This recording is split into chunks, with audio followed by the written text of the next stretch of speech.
Good morning, maayong buntag sa tanan. Another day, another word na usab ang atong paghisgutan ninyo kabuntagon, and I hope and I pray nga matag usa kanato padayon nga mahimong abli ang mga kasing-kasing una-una alang sa pagpaminaw sa mga pulong sa Dios nga moy ato ang ginahisgutan kanunay. So, nini nga kabuntagon mga igsuon, I'll be sharing to you sa taga-Episo or Ephesians 2:10. Gamito na ko ang Tagalog nga version kay pindot siya paminamon. O murag dili kay siya lalom sabton, no? And ato ang tema karon is all about sa purpose. Maybe just like me, na kay mga panghuna-una or questions na ngano man nga nahimo kong natao sa kalibutan. Ang ako adyong pangutana sa una, young as I am, na anak ko nga hala, ngano mabuhi man ang tao no nga mamatay ra man gyapon siya. Ngano man nga ang mga tao naa mag-exist pero mga wala ra man gyapon. Then ako ang na-realize ang tubag sa dihang nagkaanam kong tigulang. Nasabtan ako ang purpose nganong nabuhi ko. So if you are interested nga wala pa kakabalo unsay purpose nimo sa imong life, then paminawa kini. Ingon ang taga-Episo sa Tagalog na version o sa Bisaya, ingon sa Bisaya no nga kay kita iya mga binuhat gihimo diha kang Kristo Jesus alang sa mga maayong buhat nga giandam ng daan sa Dios aron nga niini magkinabuhi kita. So, ang pagbuhat sa Ginoo, ang creation sa Ginoo, very special ang pagbuhat sa tao tungod kay sa pinakasugod ang kalibutan gihimo pinagi sa pulong, no, kanang let there be light. Ana lang kanang words ang gibuhian sa Ginoo. Usa lang sa pagbuhi sa mga pulong ba na create dayon, na separate ang kangit-ngit ug kahayag, na separate ang yuta sa tubig, ang kahoy na buo tanan, everything na ato makita. Pero pag abot na sa paghulma sa tao or sa pag-create sa tao, gihimo ta sa Ginoo with specialty. gibuhat sa Dios ang tao pinaagi sa paghulma, no, sa atong basahon sa Genesis, giumol ta sa Dios and then iyatang gihuypan God breath nguna nga nakabaton ta og kinabuhi. So ngano man nga gibuhi pa ta sa Dios, unsa day ang katuyuan? Basahon ako balik sa version sa Tagalog, yun siya dari nga sapagkat tayo nilalang ng Dios, nilikha sa pamamagitan ni Kristo Jesus upang iukol natin ang ating buhay sa paggawa ng mabuti. Iyan ang layuning pinili ng Diyos para sa atin, pinili una pa man.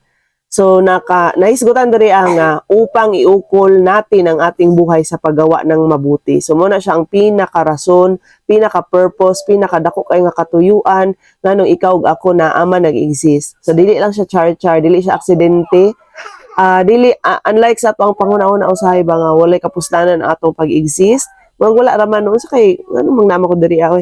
Actually, naakay dako kay nga purpose. Ikaw ug ako gamiton ta sa atong buhi nga Dios. Unang-una is to sa paghimo, no, sa pinakauna is ang pinakauna is ang paghimo gyud og maayo, paghimo gyud og maayo dito sa atong isig ka tao. So, unsa man nga mga maayo nga mga buhat.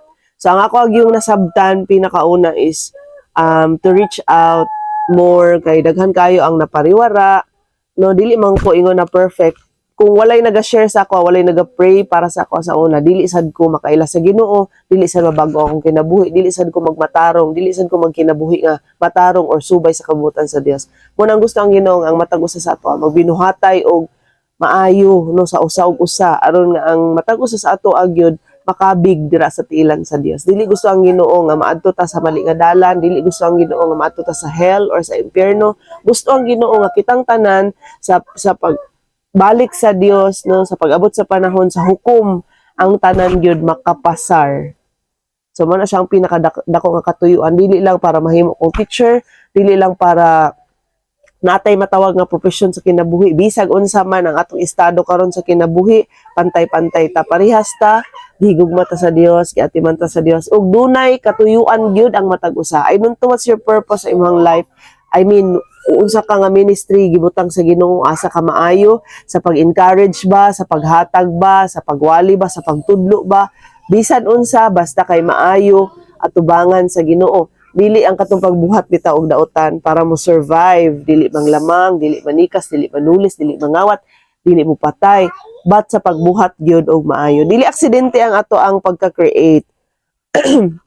So ingon siya daan, nilalang tayo ng Dios, nilikha sa pamamagitan ni Kristo Jesus. Namang goy mga kanabitang mga ano kanang murag unwanted pregnancy na mga ning ano ay ako kay na ano ramon ko sa pagkadalaga sa pag si mama man ni pero actually dili siya aksidente nga naa ka, no? Sa wala pa lang ka nabuhat sa tiyan sa taguangkan sa imong ginikanan, giandam na ka sa Ginoo. Nakailang Ginoo sa imuha, nakabalo siya sa atong mga strength and weaknesses. Nakabalo siya sa atong mahimong future, sa atong mga failures, sa atong mga mahimo nga maayo ug sa mga dili maayo. Tanan gyud kailang Ginoo sa imuha ug sa ako. Pero gi-choose gyapon niya nga mapili ta, mahimugso ta. Di ba na mga bata nga dili lang siya matagaag opportunity nga mabuhi, no? Na mga tao nga ingon ana nga mamatay, kibali mamatay ana. Dili mabuhi, pero ikaw nag-exist ka igsuon, naa ka, nabuhi ka. So pasabot ana nga dunay tawag ang Dios sa imo, dunay purpose ang Ginoo sa imo. It's up to you to respond and just continue to seek the Lord. Nga Lord, sige, unsa man gyud ang imong purpose nganong nabuhi ko? Unsa man gyud ang katuyuan nimo? Unsang dako nimo nga katuyuan nganong naamang ko? Ngano imo man kong gibuhi sa kalibutan? Tungod kay naa gyud na igsuon, dili pwede wala. No? And mo na siya ang dako kay nga challenge karon. Naman day purpose, na may katuyuan ng Dios sa imong kinabuhi, din pangutan ang Ginoo unsa man. So ako na learn ako nga isa sa mga reason nga nung nabuhi pa ko, kanong gibuhi ko sa Ginoo is kani, no, to share the word of God. I really love kung unsa ang gibuhat sa Ginoo sa ako out of billions of people in the whole world, na ila-ila na ko ang Dios. And unsa ka akong wala na ako siya nakaila, no, unsa ka ako karon. Di na ako ma-imagine ang ako ang life, basig na ako sa kahilayan, basig na ako sa disco dito, uyab diri, kabit dito, basig na ako ang kinabuhi or I don't know, wala akong kabalo, basta kay siguro ni ana nga ako ang life ba dili ma-plaster, but I'm blessed nga sa dihang nangalagad ko sa Ginoo ug niila ko sa Ginoo, na-plaster na akong kinabuhi, nakabaton ko og pamilya, na ako'y bana, na mga anak, na panimalay, gibless ko niya sa na negosyo, no, nakapangalagad sa Dios. So ingon ana pod sinati basig wala nimo na sinati ang kamaayo sa Ginoo, wala pa nimo gi-acknowledge ang Ginoo sa imong kinabuhi, wala pa nimo gitubag, no, wala pa ka nag-response sa iyang calling dira sa imuha, wala pa nimo gi-acknowledge ang plans and purpose ni Lord para sa imong life. Then this is the right time. Ingna ang Dios, Ginoo, unsa man imong katuyuan nganong nabuhi man ko.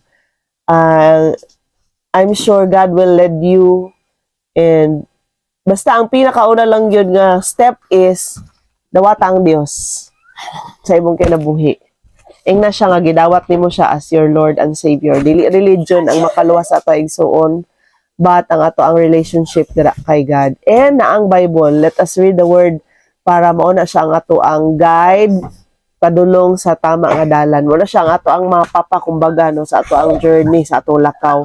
Wala siya ang ato ang manual. Kung naapatay cellphone nga bag-o, wala siyang manual bitaw, ang Bible. So basahon nimo na bisag unsa pa na dara ang Bible. Ug importante nga ato siyang basahon ug masabtan pinaagi sa balaang Espiritu Santo. Bye-bye everyone and good morning.